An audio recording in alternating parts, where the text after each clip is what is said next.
Bismillahirrahmanirrahim. Elhamdülillah ve salatu ve selamu ala Resulillah. Amma ba'du. Selamu aleykum ve rahmetullahi ve berekatuhu. Allah Teala barınızdan razı olsun. Bugün inşallah sabahımızda ulayla Muhtasar Lükaya kitabını ötüp ettik. Esinizlerde olsa gerek. Şu toktağın jerinden. Jana bir mümkünçülük kelse mümkün kayrar şu muhtar kitabın bir günü bitiröz. Onu başta aldık hem şunu bitirövereyli. Sebebi şu Muhtasar Lükaya Orta Aziyada tereң tarqalıngan. Anan damlalar da жақсы көрөт, biz de жақсы көрөбүz. Anan bir tatal maселеге токтойлу. Мүмкүн чоң устаздар берип өткөн муну. Anan чоң устаздын бергени менен эле сабак токтоп калбаш керек, Muhtasar Lükaya Mulla Savur'dan Mulla şol estartqana bir azga sene sabak berip geldi. Sabak belli öğret inşallah. Bu bereketli sabak kitap. Anan sabak başlardan burada bir iki meseleye toktada geçsek. Allah Teala razı olsun. Ulan taksir Nasihat Media'nın başçısı bizde kança vakittan beri bizde sabaklarımızı tartıp Instagram'a çıkarıp, YouTube'a çıkarıp, anan özünün telefondagi Instagram предложение аркылуу сабактарыбыздын жарыясын берип, ислам үчүн көп кызмат кылды. Чын дилибизден Аллах Таалага шүгүр айтабыз, жана ал жигитке рахмат айтабыз. Аллах Таала ишине ийгилик, өмүрүнө береке берсин. Bir себептерден улам ал киши сабактарыбыз тартпай калды. Мындан бияка ошол өзүбүздүн каналыбыздан чыгат сабактар. Жана жарыялардагы ошол өзүбүздүн Ханафи жолу Instagram'dan чыгат, жана WhatsApp'tarda жарыялар чыгып турат. Иншалла ошол жактардан сабактын кабарын алып турасыздар. Аллах Таала кишиден разы болсун. Ишине ийгилик, өмүрүнө береке берсин. Экинчи маселе өткөндө калыс ордо конушуна барганда суроо берилдиби? Жана Пайгамбарыбыз саллаллаху алейхи ва салламдын ата энеси боюнча айтылган суроо мүмкүн Instagram'га чыктыбы же YouTube'га чыктыбы? Ошол боюнча bir көйгөйлүү маселе бар да. Пайгамбарыбыз саллаллаху алейхи ва салламдын ата энеси бул дүйнөдөн капыр болуп өткөнбү же кыяматта bir азаптан кутулуучуларданбы деген маселе болуп, анан кээ бир мусулман бир туугандарыбыз ошон жок, Пайгамбарыбыздын ата энеси капыр болуп өлгөн. Ошону айтышыбыз керек деп бар сабактарда ошенткенден биз ошол сабакта калыс ордого барганда жооп бергенбиз да. Ушул боюнча да талаш маселелер бар, бирок биз Ахлу Сунна вал Жамаат алымдары Пайгамбарыбыз саллаллаху алейхи ва салламдын ата энеси кыяматта ушу куткаруучулардан. Себеби Пайгамбарыбыз саллаллаху алейхи ва салламдын ата энеси пайгамбар келе элек мезгилде бул дүйнөдөн өтүп кетишкен. Анан Аллах Таала Куранда bir коомду биз пайгамбар жибермейинче азаптабайбыз. Башкача айтканда, аларга таклиф, башкача айтканда, ислам буйругу жетпеди, жок, эчтеке жок болсо, алар акыйкатты каяктан билет? Эгерде ошол өтүп кеткен болсо, демек алар ошол ахли фитрага айтылынып, алар кыяматта иншалла куткаруучулардан деген ишенимдебиз. Кээ бир алымдар жок, бул капыр болуп өлгөн дейт. Мен Пайгамбарыбыз саллаллаху алейхи ва салламдын ата энесине жаман сөз айткым келбейт. Анан ал биздин да ишибиз эмес. Аны менен ыйманыбыз көбөйүп, анан ыйманыбыз алсыздабайт дагы. Бирок адам өзүнө өзү суроо бериш керек да. Сиздин ата энеңиз жөнүндө бирөө жаман сөз айтса, ал жаман сөздүн эң жаманы аны сенин ата энең капыр болгон десе, эч бир адам кабыл албаса керек эле. Пайгамбарыбыз саллаллаху алейхи ва саллам дагы өзүнүн ата энесин жакшы көрөт.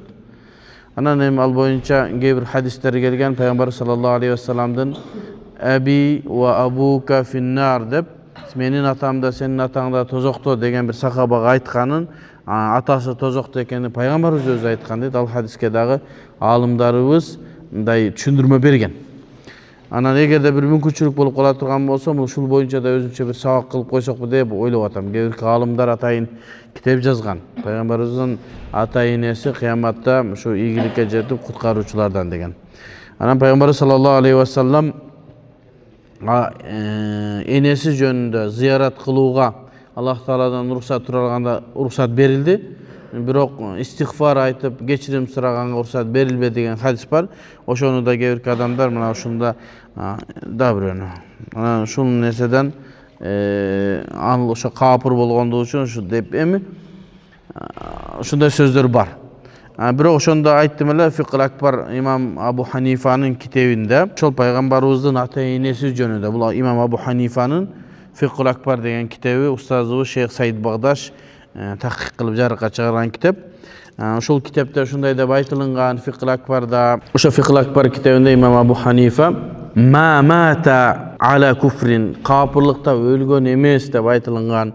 Кээ бир кол жазмаларда мата аля куфрин деп ма деген сөз калып калган, кээ бирки адамдардын кол ойноп кеткен. Азыркыдай мындай басмакана боло турган болсо, басма болсо китептерге бирөөлөр бул жерге мындай ойной албайт да.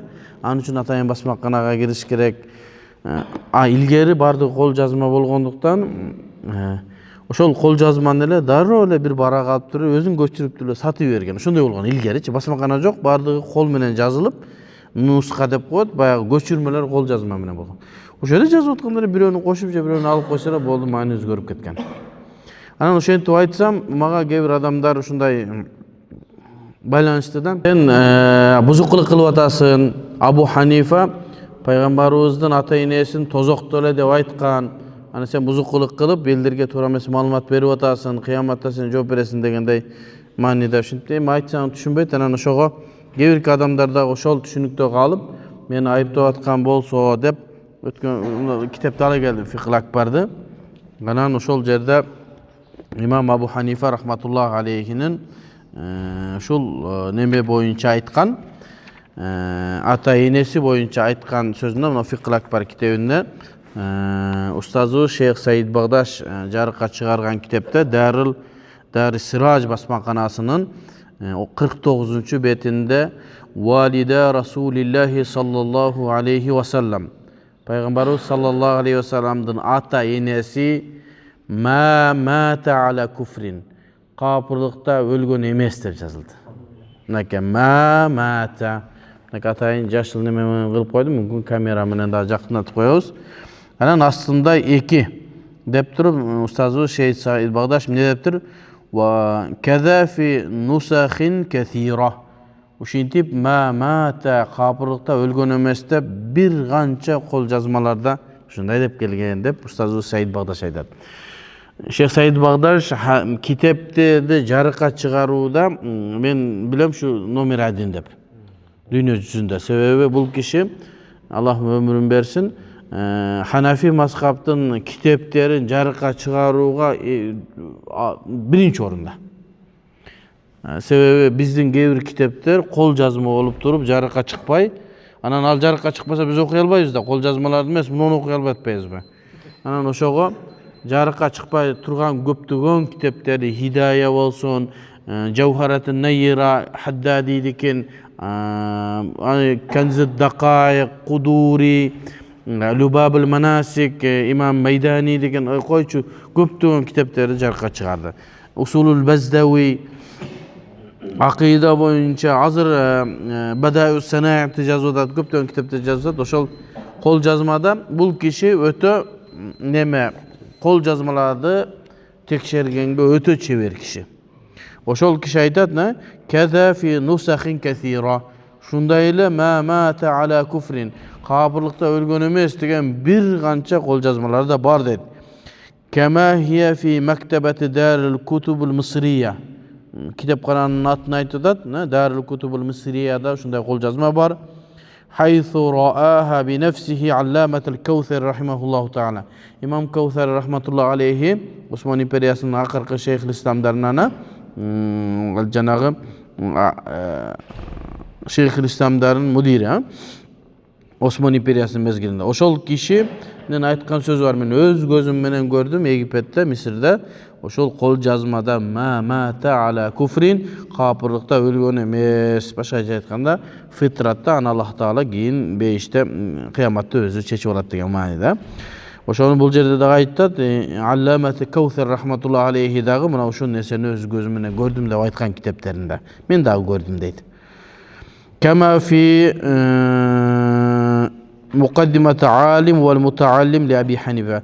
Alim wal mutaallim degan İmam Abu Hanifa'nın kitabında İmam Kavsari jarqa çıkargan oşol жерден giriş sözünde de şunu aytkan ve kaza fi Maktabatul Mahmudiyya. Maktabatul Mahmudiyya degan kitapxonada da şunday qo'lyozma var. Al jerde da ma mata ala kufrin. Kafirlikte ölgön emes ata-enesi Peygamberimiz deb aytadi. Ve arif hikmet bi Medinetil Munawwara. Oşol jerde de ve jaa fi nusakhin ukhra hakaza mata ala fitratin. Dağı başka bir qo'lyozmada mata ala fitratin. Fitratda ölgön degen dağı qo'lyozmada uşul жердин uşintip aytkan jeri var eken. Başkaça aytkanda fitratda öldü degen nerse taza abalda öldü, kabirda emes, musulmanda emes, kıyamatda Allah Taala anı kutkaruşlarında batır. Ve fi ukhra jana başkalarda mata alal kufr. Kafirlikte öldü degen kebir nuskalarda dağı var eken. Bi suquti ma degen söz, başkaça aytkanda kafirlikte ölbödü degen söz düşüp kalgan deyt. Oşol qo'lyozmalarni kelip okup alıp mümkün ağa biröler qo'lyozmadan atayın oynagan boluşu mümkün. Oşontip mına mo'ljada oşontip belgilendi. Demek Peygamber sallallahu aleyhi ve sellem'den ata-enesi jönündө Abu Hanifa jaman söz aytpagan. Oşogo etiyat mamle kılalı. Sabagыбыздын negizgi bölügüne girelik. Sebebi her bir sabakta şunday belgili nerselerdi aytıp koyup olsak, sebebi dagı bir nerseler bolup. Bir burada kommentariyaga жазышат эле. Анан мени кыйындар бар да мынердечи.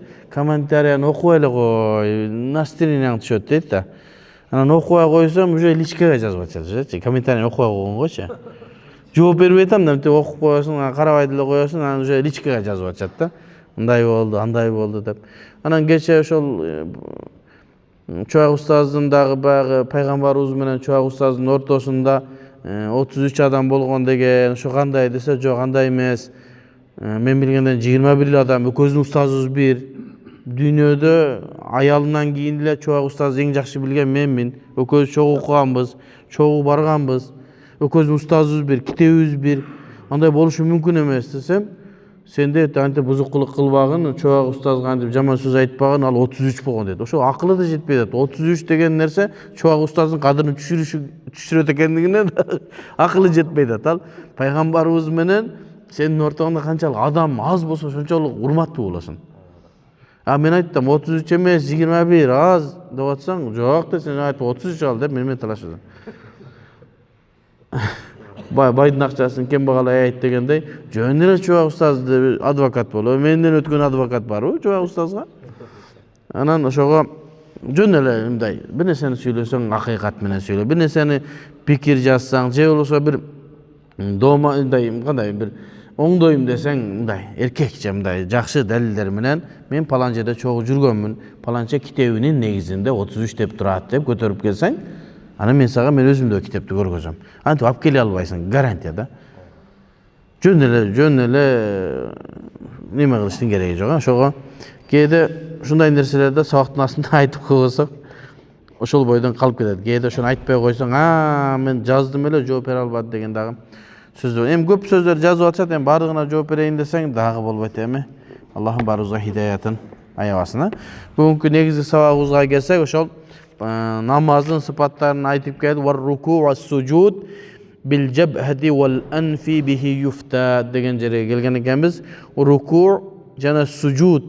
Руку деген бул эңкею, анан сажда бул пешенени жерге коюу, ушул маселеси. Мына руку дагы, суджуд дагы парз. Ошого вар руку ва суджуд ли каулихи таала. Аллах Тааланын sözünün negizinde uşul ruku menen səcdə parz boldu.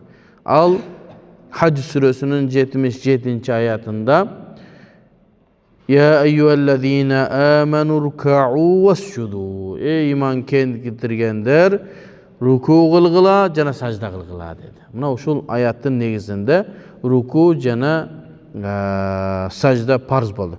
Bunu emnege aytып атам taksirlarım? Her bir namazın içindeki amaldardın hükümlerini bilip açışımız gerek. Кайсыл амалдан ката кетсек намазыбыз бузулдубу же сажда сафкы кылабыз ошон үчүн.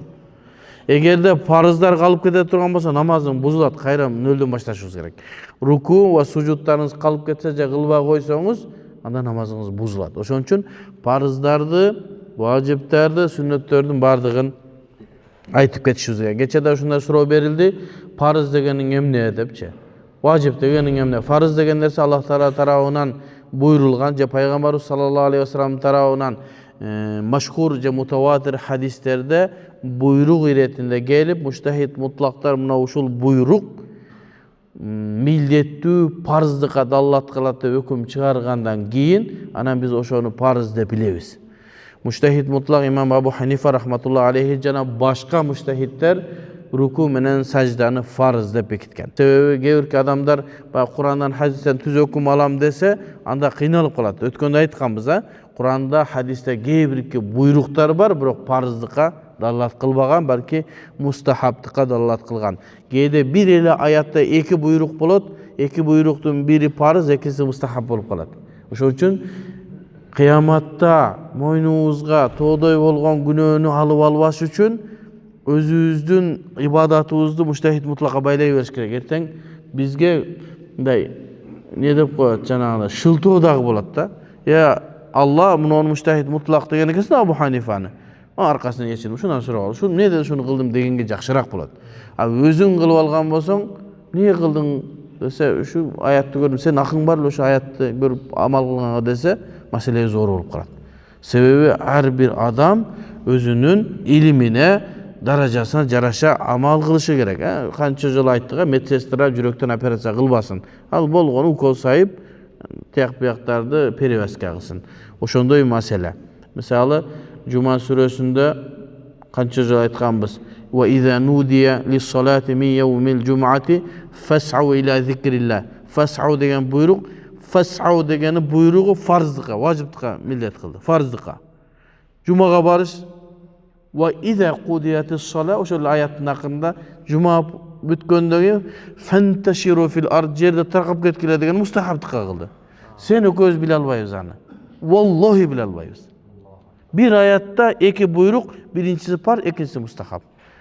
Ayarda hiç kim aytkan yok. Muna parız, muna mustahab. Ana alımlar gana sahabalardın amalın qarab, başka jaqtardı qarab, anan keyin ошондой darajany ökümleri bergen. Demek wa ruku wa sujud parız eken muna ayat menen. Ya eyyuhellezine amanu ruk'u wasjudu. Ruku kılgıla jana sajda kılgıla degende.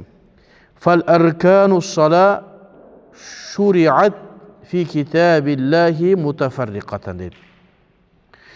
Namazdın rükündörü, başkaça aytkanda farzdары Allah Taala'nın kitabında ar yerlerde mutafarriq bolup anan bizge farz boldu dedi. Ve urifat tertibu bi fi'li Rasulillah sallallahu aleyhi ve sellem. Anın tertibi kanday bolup namazdın sürötü kantip okuluş gerek ekenligin Peygamberimiz amalı menen bizge көрсөтпөдү. Jada kalsa, özün ele namazlarda kantip okuştu, Kur'an menen sünnetті alıp okusan, bilbeysin, okuy albaysın. Mümkün birinci sajda kılıp, baştaysın da anan keyin rükûga turuşun mümkün de bilbeysin sen. Emnege birinci kıyamga turup aldık. Emnege sajdadan başlagan jokpuz birinci. Emnege rükû kılıp turup, kayra turduk. Rükû kılgan boyunca da jeri sayıp sajda kılbay belek. Şuların bardığın Peygamber sallallahu aleyhi ve sellem amalı menen bizge görgözüp bergen, anı mujtahid mutlak tiyip tartipte berejege жазып koydu. Demek urifet tertibu bi fi'li Rasulillah sallallahu aleyhi ve sellem.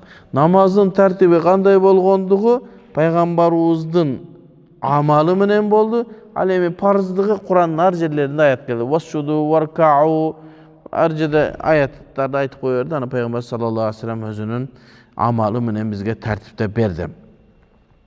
Kavluhu Teala litubayyine linnâsi ma nuzzile ileyhim. Peygamberimiz sallallahu aleyhi ve sellem'in işi emne? Peygamberimizin işi Kur'an'dı kanday düşköndügün Peygamber Allah Taala'nın buyruktарын bizge bayandap berүүчү. Anın işi oşo. Bolboso Musa aleyhissalamga düşkönde eli Tawrat'ta bir jolu düşüp ele berip koyup amal kılıp ele dese olmak. Bolgonu Peygamberimizga 3 yılda bölünüp oturup düşüp anın tartibini Peygamberimiz bizge düşündürüp berdi. Oşon üçün Nahl surasının 44-ayetinde ne dedi? Li tubayyine linnas. Sen peygamber bolup jönötürdüň adamlarga çeçmelep berişiň üçün ma nuzzila ileyhim. Oşo adamlarga emne düştü? Kur'an'ın ayetlari düştü. Oşolordu çeçmelep berişiň üçün sen peygamber kılıp berdiň dedi. Wallahir annas sujuda thani fardun amaliyyun. Allah Teala vasjudu sajda kılgıla dedi. Amine biz 2 jol sajda kılıp atabız. Hiç kim aytkan jok. 2 jol sajda kılgıla dedi. Biroq ekinci sajdadagı, birinci sajdadagı farz bizde. Kayaktan çıktı oşol? Ekinci sajda, birinci sajda Allah Taala'nın buyruğu bor. Ekinci sajda kayaktan çıktı dese, "Vallahiru anna sujuda thani." Ekinci sajda fardun amaliyyun. Farz amali, amalыбызды atkarabız. Ayatda bizge okulum kelbedi, amalda farzlyk kılabız. Ha? لأنه لم يثبت بدليل قطعي وقيل ثبت فرضيته بالإجماع. Sebebi emne sebepten ameli farzda atabız dese sebebi kat'i delilmen gelgen emes. Ekinci sajdanın hükümü. Bolgonu janağı amali jaktan gana farz kıla berебиz. Bul ayatda 2 jol aytılbady, birok amali jaktan peygamberimiz 2 jolu sajda kılgan menen farzlygy belgilendi dedi. Birok başka jakta aytat, "Sabatat fardiyyatuhu bil icma'." İcma, alimlerin icmaı menen ekinci sajdadagy farz boldu. Demek hulasa ne geldi? Akırkı sözüm ne oldu? 2 sajda teң farz eken. Bir jol sajda kılıp turup kılbay koydun, gede uşunday bolup kalat. Sizde de bolabı bolboyu. Men de bir sajda kılgan boyunca turup ketem de bir sajda kalıp ketedi. Ananın kazaсын kılış kerek bolot. Kazaсын kılbay, "Assalamu aleykum rahmatullah." "Assalamu aleykum rahmatullah" sen bismillah namazın bozuldu bardygy. Kayra başkadan okuşun gerek bolot. Ha? Bilbey kalsanız emi keçirin. Bir kıyamet barganda aytat da muну ötpey kaldı. Soğuğun jok da. Oşon üçün namazыбызга ehtiyat boluşubuz gerek bolot da. Kандай, kaçan sajda kıldım, ne zikirdi kıldım, kaysı ayatda okudum, kança okudum, tajvidi orundabı, men köңүл boş gerek. Namaz kıskara. Bir namaz 3 minut, 4 minut gana okulunadı. Emi bir adamdın ikinci sajdası kalıp ketdi. Bul farz eken. Kevki alımlar icma' menen boluptur, kevkiler amali farz boldu deptir. Kalıp ketdim. Ne kılış gerek? Turup kettin. Birinci reketteçi. Kıyamga turganda esledin, bir jola sajda kıldım. Toçunaçı. Akırına barıp, akırkı sajda kılıp atkanda 3 jol sajda kılasın şunda. Onun kazaсын kılasın. Bolbosa Allahu Akbar namazınız batıl boldu. Farzı kalıp ketdi. Oşon üçün menden көп adamlar surayt da, mınday bolup kalsa namaz bozulabı, mınday bolup kalsa sajda saf kılanbı. Demek ar bir maselesini aytıp berýärsin gerek, sajdasyny kılasın, kılbaysın. Kılasın, kılbaysın dep. Oşon üçün bu erejelerdi үйrөtübüz da, jok degende bilip alsak, kaysyl farz, kaysyl wajib, kaysyl sünnet ekendigi. Menden suraştın gereği jok. Joksa başka ustazlardan suraştın gereği jok. Farzın kalıp ketken bolsa namazın bozuldu. Wajibin kalıp ketse sajda safka kılasın. Sünnetin kalıp ketse sajda safka da kılbaysın. Kettin bismillah. Sünnetke sajda saf kılınbaydı.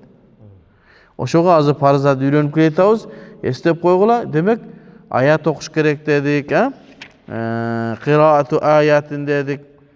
Dağım neye geldik? Witrin menen nemelerde okuş gerek dedik. Anan ruku ve sucudga geldik. Andan vaciptara geliriz, anan sünnetlere geliriz. Farzlar kalıp kete turan bolsa namazыбызды kayra okuşubuz gerek bolot. Ve sucudu bil cebhati vel anf deydi. Allah. Sajda kılganda beşene menen murun çoğu tiyiş gerek. Eğer peşeneň tiyip kalsa ne bolat? Murduňa tiyip kalsa ne bolat? Muhtasarul Vikayanın çeçimi menen sajda bolusu üçün bil cebha vel anf. Peşeneň tiyişke murdun koşa tiyiş gerek. Oşonda farzdan kutulasın. Oşon üçün ne? İnnema yakunu sucud sajda kanday boluşu gerek? Bil cebhati vel anf. Peşeneň tiyiş gerek, murdun tiyiş gerek. Murdun ne ol jeri da? Mine tiyiş şart emes. Biyaga kekure mınдай kılıp koyuş mümkün da. Neme jay namazda arçıp buna depçi. Андай emes. No'jet deyish kerak ha. Demek innama yakunu sujudu bil jabhati wal anf. Ne? Murun peşine menen murun bolish kerak. Ay ma'an. Sözsüz birge bolish kerak ha. Birinchi murdun je peşening. Je peşening ana murdun emas. Birge bolish kerak. Tak koyuşun kerak jana.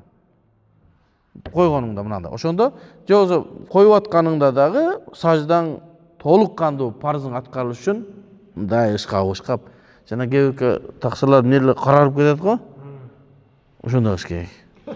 Бил жабхати вал анфи маан бирге тийиш керек. Кээ бир алымдар пешене тийсе да болот, Абу Ханифа, Абу Юсуф пешене тийсе да болот, мурун гана тийсе болот дегендер бар. Жок. Биз экөөнү бир болуш керекпиз деп бихи ай бил жами' байнахума. Bil jam'u baynahuma murun menen peşinen koyup durup ve bihi yufta. Mına uşa fatva berilet. Da bir yerden okup kalıp palançak kitapta peşine tiyse dile bola öğretken o murun tiyse palançak kitapta murun dile tiyse öğretken o degen talaşlardı bilem ben. Biroq fatvan aytты. Ve bihi yufta ökönü bir koygonunda sajdan atkarılatken. Bolus atkarılbayt. Boldu. Demek beken bolduk bu kettik ha. Oşon üçün ошон үчүн айтылынат да сажда кылынганда мындай катуураак жерге окуш керек. Карга сажда кылсаң саждаң жарабай калат. Себеби баш келип кетет. Жумшак пахта болсо өтө жумшак, минткениңде бир жерге барып истикрар болбойт. Башкача айтканда минтип орун албай, минтип эле койдуң да жумшак элечи. Болбойт. Эгер пахтаны басып барып мурдуң тие турган болсо болду. Мындай жөн эле пахтанын бетинде мындай топ пахтанын үстүнө түшкөндөй болуп калса, башың топтой болот. Анда болбой калат. Ошон үчүн басып до конца түшүрүп. Ошон үчүн жана төшөктөрдү салып алып туруп анан кийин сажда кылышат го. Мен бир жерге барып калсам, намаз окуйун десем, калың төшөк салып үстүнө жанама салып койду. Саждаң мурдуң тийбейт да. Алла разы болсун, урмат кылган. Төшөктү аласыз да, жанамазга кыласыз. Мурун тез тийишке. Себеби парыз болбой калса ишибиз чатак болот да, намазды жарабай калат. Алымдар айтат: "Валау сажада алал жабхати вахдага" өзүнө пешенеңи тийгизсең, "ау алал анфи вахдаху" же мурдуң өзүнө тийгизсең, "мин гайри узрин" үзүрсүз эле ушундай кылсаң, "ла якуна атиян бил фард" парызды аткарган болуп эсептелмес дейт. Ва хува каул Абу Юсуф Мухаммад деп кетти. Бирок ушул үзүр жок эле биз так эле кетишибиз керек. Не? Пешене менен мурун тегиз тийиш керек, ушуга фатва берет. Болду, кеттик. Шундай болот да, баягы аралык жакын болуп калат дагы. Астыңдагы адамга тийбеш үчүн биринчи пешенең менен түшүп каласың. Мында моюндун мына жеринен деп кайрыш, кийин туралайсың да, ошого эмне болупса. Иши кылса не кыласыз? Биринчи баш тийип кала, мурун тийип кала, мындай кылып туруп тийгизесиң. Тийсин өкөчү. Ha? O bihi yufta, şuga fatva veriledi ki ne? Şu tiysin oka. Wal qa'datul akhiratu qadrat teşehhud. Emi her bir namaz, 2 rekat namaz bolsun, 4 rekat namaz bolsun, akırkı oturgan farz. Akırkın oturbay kala turgan bolsan, 4'te 5'ke turup ketsen, 2'de 3'ke turup ketsen, anda namazın namaz bolbay kalat. Biroq sajdaga barganга чейин bolsun, estep kalsan kayra kaytsan, sajdaga жетелек bolsan, кайра кайтсаң болот. Себеби акыркы отуруу эмне? Парз. Эми канчалык өлчөмдө отуруу парз десе, кадра ат-ташаххуд. Ташаххуд окуй турган өлчөмдө отурсаң болду, парз аткарасың. Окубасаң да ошончо отурсаң болду, парз аткарган болосуң. Окуу эмне? Ат-тахи важип болот, азыр келебиз ага. Ай миqdara ма ясау фихи qiraatuhu ila abduhu wa rasuluhu. أو إلى عبده ورسوله حرف جر جنسي إلى عبده ورسوله بروك تشهد تقول عبده ورسوله توقيوزا bu kitapga bayağı ila degenge abdihi ve rasulihi de aytdı. Demek miqdaru ma yasa'u. Şunday bir ölçömde oturuşun gerek. Ma yasa'u fihi qiraatu. Oşol oturgan ölçömde at-tahiyatı abduhu ve rasuluhu açan okuy turgan ölçömde oturdun bu, parzdan kurtuldun. Okuvasan dağı. Okusan vacipti da atkargan bolasın, farz da atkargan bolasın. Biro oşol ölçömünçe oturdu, biro taşahhütte okuğa koysa namazı duruz. Biro ne iş gerek bolat?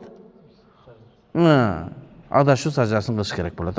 La bi kadri iqa' lafzus selam. Yok, assalamu aleykum degen ölçömge çeyin oturuş farz emes. Al degen nerse attahiyatı anan salavat aytışın gerek. Anan keyin dagı dua kılışın gerek. Assalamu aleykum deşin gerek. Oşunça wagt oturuş milletli emes. Bolgonu attahiyatın ölçömünçe gana oturuğu gerek. Andan keyinki meseleye gelsek. Vel hurucu bi sun'ihi. Jana namazdan özüңdün hareketin menen çıgıň dagı farz. Al hareketin kандай? Assalamu aleykum rahmatullah deşin gerek. Je tamak jep işin gerek. Je kıymıldap işin gerek. Turup basıp bir amal gerek. Vel hurucu namazdan çıgуу. Ay minas salati bi sun'ihi. Namaz okuuchun ay bi amalil musalli. Namaz okuuchunun bir amalı menen çıgış gerek. Ma yunafiha namazga karşı kere turan amal boş gerek. Süylöp işin gerek. Je turup ketişin gerek. Je assalamu aleykum deşin gerek. Oşentip çıgış gerek. Emi tertip boyunca assalamu aleykum rahmatullah, assalamu aleykum rahmatullah dep çıgasın da. Başka jol menen da çıksaң bolat, al günökör bolasın. Biroq oşentip çıgışın gerek. Bolboso çıkkanыңdagı farz atkarбай kalgan bolasın. Namaz okup atkanыңda da jel чыгып кетсе, бул ne bolup kaldı? Seni işin menen bolbay kaldı alçı. Öz awa çyp ketdi. Oşon üçin ne? Ay bi amal musalli ma yunafiha ve hada inda Abi Hanifata ala tahricil barda'i. Şol jerde da bir orrak meseleni aytamın. Sebebi men aytып atam da sabaklarыбызda оор маселелерди айтабыз. Azı Çuvağı ustazdın janına жүргөн мындай балдарды билип атам да, Çuvağı ustaz şunday деген деп оор маселелерди айтышат да, карапайым мына балдар мындай арабча деле билбейт, сабакка катышкан, Çuvağı мындай деген деп айтат да. Эмесе ал маселени мындай талиби илимдер, мындай көп китеп окугандар араң түшүнөт да. Себеби Çuvağı ustaздын сабагында отуруп калган үчүн эле айтып атат да. Демек бул маселелерди биз айтып кое беребиз. Силер дагы бир мезгилде ошону айта тургандай болуп. Демек ушул namaz okuuchunun hareketi menen çıgуу boyunca Abu Hanifa'dan rivayet yok. Buragana kantip bul farz bolup kaldı dese, Abu Hanifa'nın sözlörünün İmam Berda'i, anan İmam Karhi degen en çoğun alımlar bolgan, bu ikinci kılımdın alımları, ikinci, üçüncü kılımdın alımları. Berda'i'da Hanafi, Karhi'da Hanafi. Alar Abu Hanifa'nın sözünün tahric kılıp başka hükümdü çıkargan. Şul hükümdü çıkargan. Tahric degen nerse Abu Hanifa'dan gelbegen, biroq mujtahid fil mazhabga jetken alımlar Abu Hanifa'nın sözünden başka bir erejende çıkargan tahric dep aytılат. Oşon üçin aytat, "Hada inde Abi Hanifa'ta", biroq bu şul Abu Hanifa'nın pikirinde biroq tahricil Karhi'den, tahricil Barda'i'den dep aytabız da. Abu Hanifa'nın tüzden tüz emes. Oşogum ne dedi? "Ve hada inde Abi Hanifa'ta ala tahricil Barda'i." Barda'i'den tahrici boyunca li'anna salata tahriman ve tahlilan. Sebebi namaz bu tahrime var. Biz Allahu Ekber dep girgende farz. Onan tahlil var. Bizden özüzge haram kılgan neseni kayra adaldaşыбыз gerek. Fela yakhrucu minha. Demek namazdan çıgılbayt illa bis sun'i. Bir iş menen çıgış gerek. Je salam aytışın gerek, je süйлөшүң gerek, je hareket kılışın gerek. Başka jelpel bir nese çıgıp ketse, anda al je kanap ketse bir jeriň. Al senin amalyň menen bolbodu, jarabay kaldı. Namazın daratda buzulgan bolup kalat da. Namazdan çıgıleýiň de daratı buzulup kalgan bolup. Oşoga ne? Kal hacci deyt, acılıkka okşoş deyt. Acılıkta bütkönden keyin ele boldu dep çyp ketpeysin de bir amal menen çıgışın gerek. Al amal menen? Çaştalış gerek. Çaştalbasan çıkpaysın. Demek acılıkta bütkönden keyin bir amal menen çıkıp atasın, namazdan da bir amal menen çıgışın gerek. Oşoga bul ne? Ala tahricil Barda'i dedi, İmam Barda'i'den tahrici menen dedi. Amma ala tahricil Karhi, İmam Karhiyдің тахрижіне қарай тұрған болса, фалейсе би фарды, мұны амал фарз емес дейді. Ва хуа сахих деп Молла Әл-Қары ошентип айтыптыр. Бұл ас-сахих ал-аувал. Себебі мәтінде әл-хуруж бис-сун'ихи деп тұрып, Мұхтасар ал-Виқая не өзіңдің әрекетіңменен шығуыны фарз деді, демек Бардаидың тахрижи күшті екен деген сөз. Тахриж бойынша да кішкене сөйлегенбізді айтып береміз сіздерге. Тахриж деген нәрсе ислам дини же болса мазхаб Абу Ханифаның мезгілінде жазылды, анан қияматқа чейин ислам жооп берет бүт суроого. Эгерде Абу Ханифаның заманында жазылған эреже менен калып кетсек, азыр жооп бербей калышы мүмкүн. Себеби эмне? Азыркы болуп аткан кээ бир амалдар пайгамбарыбыз мезгилинде жок, Абу Ханифанын мезгилинде жок. Жок болса, канча жооп бересиз китепте жазылбаса?